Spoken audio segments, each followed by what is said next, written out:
Sir, এই মুহূর্তে আপনার সামনে সবচেয়ে বড় চ্যালেঞ্জ কোনটি?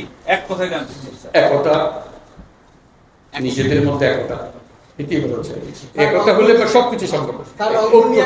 Last question please. Sir sir 3-0 পৃথিবী গড়তে চেয়েছেন আপনি, 1-0 কর্মসংস্থান, মানে বেকারত্ব 2 করুন পায় কর্মসংস্থান, সেক্ষেত্রে রংপুর কতটা এগিয়ে থাকবে কর্মসংস্থান?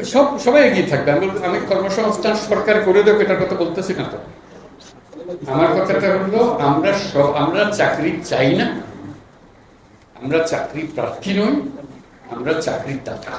স্যার রংপুরবাসীর উদ্দেশ্যে কিছু বলেন। সেই জিনিস এই আয়োজন, এটা আয়োজনের বিষয়। প্রত্যেকের মধ্যে শক্তি আছে, একজন পারে। দীর্ঘদিনের দাবি তিস্তা মহাপরিকল্পনা, এটা পৃথকভাবে এখন আমি তো ডিটেলস জানি না।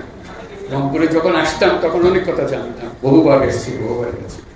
কাজে এখন আবার নতুন ভাবে দেখতে হবে কোনটার কি অবস্থা। সবকিছু সম্ভব। যন্ত্র যেটা আমরা নিজেদের জন্য তৈরি করেছি এটা পচে গেছে বলে কিছু হচ্ছে, যন্ত্র যদি ঠিক মতো সব কিছু সমাধান আছে।